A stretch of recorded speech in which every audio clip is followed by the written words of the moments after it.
অসুবিধা অনেক অজানা তথ্য জানলাম দাদা সম্পর্কে। আর অনেক অজানা আমার কেউ লুকিয়ে আছে বলার, আজকে না বললে আর বলা হবে না। দাদা বিভিন্ন অনুষ্ঠানে আগে কল করতেন আমাকে, সময় দিতে পারতাম না, রাগ করতেন যদি সময় মতো আসছিস না, অনুষ্ঠান শুরু হয়ে গেছে, আসতে পারতাম না। দাদা সাংবাদিকতা করার সময় আমাকে উচ্চারণ শিখিয়েছিলেন। কোভিডকালে রোজ খবর নিতেন, মানে হৃদয় দ্বারা খবর নিতেন। আমার এখানে যারা গুণীজন প্রসাদ সকলেই আমার খবর নিতেন, দাদাও খবর নিতেন রোজ। এতটাই অসুস্থ ছিলাম সমাজ থেকে দাদার অনুপ্রেরণায় সমাজসেবা প্রতিষ্ঠান করতে পেরেছি। রক্তদান শিবির দেখেছি এই বয়সে, অষ্টমসেবা রক্তদান।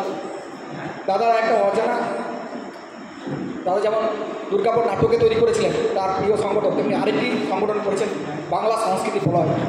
বাংলা ভাষার অসামান্য দখল ছিল, অনেকে হয়তো জানেন না, সাহিত্য দিক দিয়ে কতটাই উন্নত ধারা চিন্তাধারা ভাবনা করতেন তিনি।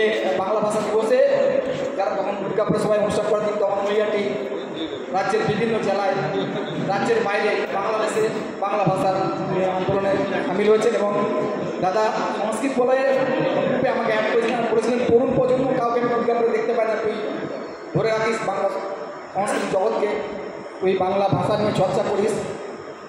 আমার বলার ভাষা নেই, যেদিন থেকে একটু সংবাদ পেয়েছি সেদিন থেকেই আমি ফেসবুক আপনাকে দেখেছেন, আমি বারবার তাদেরকে নিয়ে খবরও করেছি। অনেকে আজকে বলেছেন স্মরণসভা কেন, স্মরণসভা এত তাড়াতাড়ি হয় না, কোনো উত্তর দিতে পারিনি, এটুকুই বললাম।